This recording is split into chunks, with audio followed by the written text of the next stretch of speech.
HCU ల్యాండ్స్కి సంబంధించి నిన్న హైకోర్టులో మొన్న పిటిషన్ వేస్తే నిన్న విచారణకు వచ్చింది. ఆ విచారణ సమయంలో హైకోర్టు చాలా కీలకమైన వ్యాఖ్యలు చేసింది. హైదరాబాద్ సెంట్రల్ యూనివర్సిటీలో 400 ఎకరాల్లో ఏ చెట్లయితే నరికేస్తున్నారో తక్షణమే ఆపండి అని చెప్పింది. ఎప్పటిదాకా? ఒక రోజుకి ఆపండి అని చెప్పింది. గురువారం దాకా, అంటే ఇవాల్టి దాకా ఆపండి అని చెప్పింది.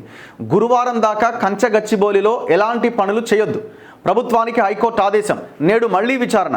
ఒకే చోట 125 ఎకరాల విస్తీర్ణంలో చెట్లు ఉంటే అది అడవే. వాల్టా చట్టం ప్రకారం 3 మీటర్ల కంటే ఎత్తున్న ఒక్క చెట్టు కొట్టేయాలన్నా అధికారుల అనుమతి తీసుకోవాల్సిందే. ప్రభుత్వ భూమైనా ప్రైవేట్ అయినా నిబంధనలు వర్తిస్తాయి. అడవిలో చెట్లు కొట్టేయాలంటే నిపుణుల కమిటీ వేయాల్సిందే. కమిటీ వేయకుండా ప్రభుత్వం సుప్రీం తీర్పును ఉల్లంఘించింది. హైకోర్టులో పిటిషన్ల తరపు లాయర్ల వాదన. అది గవర్నమెంట్ ల్యాండే, పరిశ్రమల కోసం ఉద్దేశించిందే. కంచగచ్చిబౌలి అటవీ భూమి అని ఏ రికార్డ్స్లో లేదు. పాములు, ముంగీసలు, నెమళ్ళు ఉంటే అడవవుతుందా? అలాగైతే హైదరాబాద్లో చాలా ప్రాంతం అడవే. ప్రభుత్వం తరపున అడ్వకేట్ జనరల్ సుదర్శన్ రెడ్డి వాదన. ఐఎంజీ భారత తీర్పులో కంచగచ్చిబౌలి భూమి స్వభావం ఏంటనేది ఉందా? అడ్వకేట్ జనరల్ను ప్రశ్నించిన హైకోర్టు. ఇప్పుడు సింపుల్గా ఎంతసేపు ఇది అడవా కాదా, గవర్నమెంట్ ల్యాండా, హెచ్సియు ల్యాండా, చర్చ దీని చుట్టే తిప్పుతున్నారు. విషయం ఏంటి ఇక్కడ? అసలు భూమి అమ్మాల్సిన పరిస్థితి ఎందుకు వచ్చింది? ఎందుకు అమ్ముతున్నారు? అది హెచ్సియు భూమే కాదా అంటే ఆనాడు ఇందిరాగాంధీ 1970s 75లో హైదరాబాద్ సెంట్రల్ యూనివర్సిటీ కోసం కేటాయించబడ్డ భూమి అది. దాంట్లో ఎలాంటి డౌట్ లేదు. దాని తర్వాత నెమ్మదిగా అసలు యాక్చువల్గా ఇందులో కొంత పొరపాటు, యూనివర్సిటీ పొరపాటు కూడా ఉన్నది. ఆ యూనివర్సిటీ భూమిని కాపాడడం కోసం మొత్తం ఆనాడున్న వీసీ చుట్టూ ప్రహరీ గోడ కట్టిన చాలా అద్భుతమైన విషయం అది. అండ్ ఆనాడున్న వీసీ గుర్తించి ఇప్పుడు ఈస్ట్ నిన్న జరిగిన లాఠీచార్జ్ జరిగిన ప్రాంతము అసలు మెయిన్ క్యాంపస్కి దాదాపు 3 కిలోమీటర్ల దూరం ఉంటుంది. మధ్యలో 2-3 కిలోమీటర్ల దూరం ఉంటుంది. అంటే ఒక క్యాంపస్ ఆ చివరన, ఒక క్యాంపస్ ఈ చివరన, ఒక క్యాంపస్ ఇంకో చివరన కట్టింది. ఎందుకు కట్టినట్లా?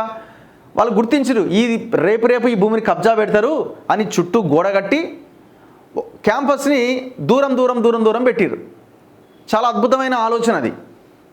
కానీ వీళ్ళు ఏం చేశారంటే టెక్నికల్గా దీన్ని ఇది మొత్తం హెచ్సియు పరిధి అని లీగలైజ్ చేసుకునే విషయంలో కొంత ఆలోచించలేకపోయారు.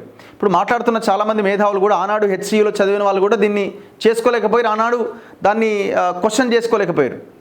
అండ్ ఇంకొకటి ఏంది, వీళ్ళు ఈ హెచ్సియు వాళ్ళు డైరెక్ట్గా స్పోర్ట్స్ దానికి ఇస్తామని చెప్పి వీళ్ళు అంగీకారం తెలిపి గోపనపల్లిలో దానికి మ్యూచువల్ అండర్స్టాండింగ్లో ఇంకో దగ్గర భూమి తీసుకొని ఇట్లాంటి కొన్ని తప్పులు కూడా ఇటువైపు నుంచి కూడా జరిగినాయి.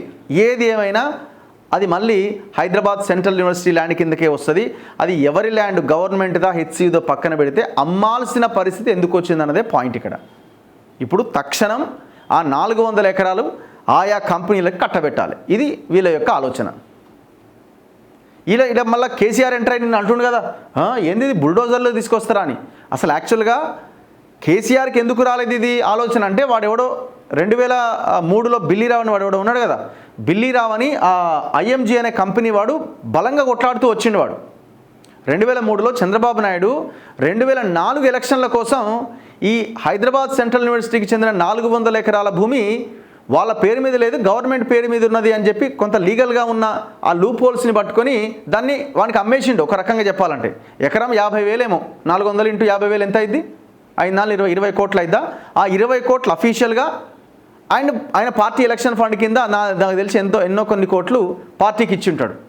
ఆ డబ్బులతో నేను ఎలక్షన్ ఫేస్ చేసిండు చంద్రబాబు నాయుడు. ఆ రోజున 2004 ఎలక్షన్ల కోసం ఆ 400 ఎకరాలు బిల్లీరావు కట్టబెట్టారు. దాని తర్వాత గవర్నమెంట్ మారింది, చంద్రబాబు ఓడిపోయిండు, రాజశేఖర రెడ్డి వచ్చిండు. రాజశేఖర రెడ్డి ఏం చేసిండు, దాన్ని మొత్తం రద్దు చేసిన తర్వాత ఎట్లా రద్దు చేస్తే నేను పైసలు పెట్టి కొంటి, ఆయనకు మళ్ళీ బ్యాక్ డోర్ నుంచి డబ్బులు ఇస్తే అని ఆ ఐఎంజీ అనే కంపెనీ ఆ బిల్లీరావు ఏం చేసిండు, కోర్టుకు పోయిండు. 18 ఏళ్ళు నడిచింది కేసు. రేవంత్ రెడ్డి ఇప్పుడు గవర్నమెంట్లోనే మొన్న జడ్జిమెంట్ వచ్చింది. ఏంటి అంటే ఇది ఆ బిల్లీరావుకు సంబంధించిన భూమి కాదు, ఇది గవర్నమెంట్ ల్యాండ్ అని కోర్టు స్పష్టంగా తీర్పు చెప్పింది. యాక్చువల్గా ఏం జరిగింది బీఆర్ఎస్ హయాంలో అంటే వీళ్ళు చర్చలు జరిగినాయి. బిల్లీరావు బ్యాచ్కి బీఆర్ఎస్ బ్యాచ్కి మధ్య చర్చలు జరిగినాయి. వీళ్ళు 50-50 అడిగిరు. 400 ఎకరాలు ఉంది, ఇగో మేము వాదన సరిగ్గా చేయం, నీకే ఇప్పిస్తాం. ఇట్లా హైదరాబాద్లో చాలా కేసెస్లో భూమి ఉంటుంది, గవర్నమెంట్ వర్సెస్ ప్రైవేట్ కింద భూమి వారు నడుస్తూ ఉంటుంది. గవర్నమెంట్ ఏం చేస్తుంది, వీంతో ఆల్రెడీ లాలూచి పడుతుంది. లాలూచి పడి 50-50 తీసుకుందాం, మేము సైలెంట్ అయిపోతాం, కోర్టు మీకు వచ్చేలాగానే తీర్పు వచ్చేలాగా మేము సాక్ష్యాలు కానీ ఇంకోటి కానీ ప్రొడ్యూస్ చేయం, గట్టిగా వాదించాం, భూమి నీకు వస్తుంది, ఆర్డర్ వస్తుంది, ఆర్డర్ రాగానే 50-50 ఇచ్చేయాలి, చలో రెడీ అన్నాడు అనుకో అయిపోతుంది. ఎలక్షన్లకు ముందు ఇది అయిపోవాలి. యాక్చువల్గా ఎలక్షన్లకు ముందే 400 ఎకరాల్లో సగం సగం వాళ్ళు వీళ్ళు పంచుకోవాలి, క్లోజ్ చేసేయాలి ఇది. కానీ ఏం జరిగింది, డిలే అయింది, డిలే అవుతూ వచ్చింది. అండ్ దట్టు వాడు ఒప్పుకోకపోవడం వల్ల డిలే అయింది. ఎట్లాగో మనమే వస్తాం కదా ఎలక్షన్స్ తర్వాత, అప్పుడు చూసుకుందాంలే అని అనుకున్నారు. అనుకునే లోపు గవర్నమెంట్ మారింది, కోర్టులో వీళ్ళు కొంచెం గట్టిగా వాదించారు, తీర్పు వచ్చింది. ఇప్పుడు ఆ భూమి ఇప్పుడు ఈయనకి 400 ఎకరాల, అది ప్రైమ్ ల్యాండ్, ఎకరం 150 కోట్లకు తక్కువైతే ఉండదాడ. ఇప్పుడు ఆయన దావోస్కి అక్కడ ఇక్కడ పోయి చాలా కంపెనీలతో మాట్లాడుకున్నాడు. మరి దీని వెనకాల క్విడ్ ప్రోకో ఉండదా అని మీరు చెప్పగలుగుతారంటే 100% ఉంటుంది, 100% ఉంటుంది. డౌట్ ఏముంది అందులో? వాడు అవసరమైతే 5 ఎకరాలు అయితే 10 ఎకరాలు ఇస్తారు. ఇప్పుడు 400 ఎకరాలు ఆయా కంపెనీలకి కట్టబెట్టాలి.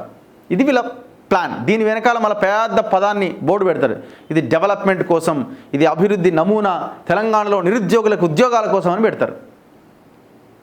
ఇది యాక్చువల్గా జరుగుతున్నది. ఈ భూమి ఇచ్చింది కాంగ్రెసే. ఒక రకంగా చెప్పాలంటే రాజశేఖర రెడ్డి ఆనాడు కాపాడింది కాంగ్రెసే, ఇవాళ 400 ఎకరాలు అమ్ముతుంది కూడా కాంగ్రెసే. ఇది నేనేమంటున్నా, అసలు ఈ భూమి మీదనే ఎందుకు పడ్డారు మీరు? ఈ భూమి మీదనే ఎందుకు పడ్డారు? అదే హైదరాబాద్ సెంట్రల్ యూనివర్సిటీ కట్టబెడతారా, లేకపోతే ఇంకేదైనా ఇన్స్టిట్యూషన్ తీసుకుంటారా? ఆ పనైనా చేయండి కనీసం.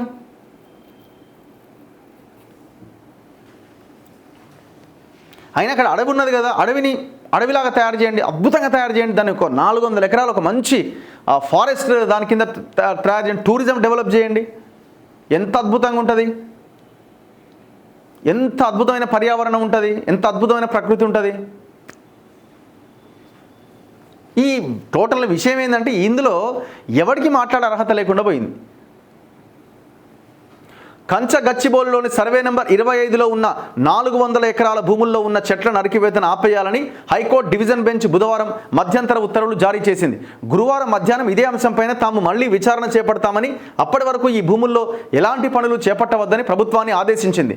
కంచ గచ్చిబౌలిలోని 400 ఎకరాల భూములను టీజీఐఏసీకి బదిలీ చేస్తూ రాష్ట్ర ప్రభుత్వం ఇచ్చిన జీవో 54ను కొట్టేయాలని, సదరు భూముల్లో చెట్ల నరికివేత, చదును చేసే పనులు వెంటనే ఆపాలని విశ్రాంత శాస్త్రవేత్త బాబురావు, వటా ఫౌండేషన్ వేరువేరుగా ఈ పిటిషన్లు దాఖలు చేసినాయి.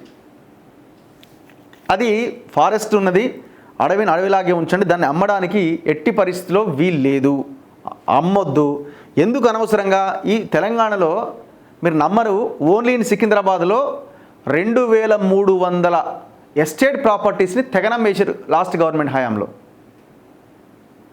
మీరు చూడండి, మొత్తం హైదరాబాద్లో ఉన్న ఎమ్మెల్యేలే, అందులో ఒక 2 ఎమ్మెల్యేలే, అందులో ఒక ఎమ్మెల్యే ఇంకా దారుణం, తలసాని శ్రీనివాస్ యాదవ్ అయితే ఎస్టేట్ భూములని కొల్లగొట్టి అవతల పడేసిండు. 2300 ప్రాపర్టీస్, 1 కాదు 2 కాదు. వాటి వాల్యూ ఎంత ఉంటుందో ఒక్కసారి ఇమాజిన్ చేసుకోండి. రికవరీ చేయండి, మీకు డబ్బులు కావాలంటే ఆ దిశగా సంపాదించండి. ఒకవేళ వాళ్ళు కబ్జా చేసినా వాడికి నోటీసులు ఇవ్వండి, ఇది గవర్నమెంట్ ల్యాండ్, మార్కెట్ వాల్యూ ప్రకారం నువ్వు కట్టాల్సింది వాళ్ళకి నోటీస్ ఇవ్వండి, డబ్బులు వస్తాయి గవర్నమెంట్కి. ఆ పనన్నా చేయండి. ఇది చేయరు, అది చేయరు. పర్ఫెక్ట్గా గవర్నమెంట్ చేతిలో ఉన్న ఒక మంచి భూమిని తీసుకుపోయి మళ్ళీ కంపెనీలకు కట్టబెడతా ఉంటారు. వట్టినాగులపల్లి, గోపనపల్లి, శేరిలింగంపల్లి, ఏం భూములు అవన్నీ నాకి అవతల పడేసిరు. మరి ఒక్క గుంట భూమి ఇంతవరకు రికవరీ చేసిరా? బ్యాక్ తీసుకున్నారా? ఒక్క భూమి అయినా, ఒక్క ఎకరా భూమి అయినా తీసుకున్నారా?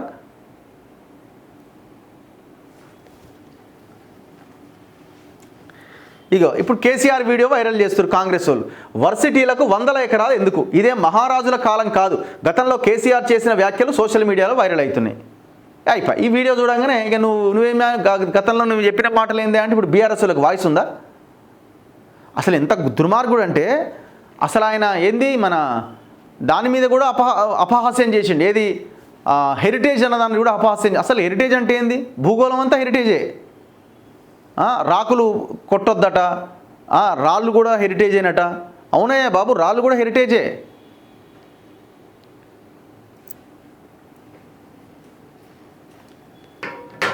ఎట్లాగో బీఆర్ఎస్ వాళ్ళు మాట్లాడడానికి అర్హత లేదని చెప్పి మీరు వాళ్ళ దారిలోనే నడిస్తే మరి మీకేం అర్హత ఉంటుంది రేపు పొద్దున మాట్లాడడానికి? మళ్ళీ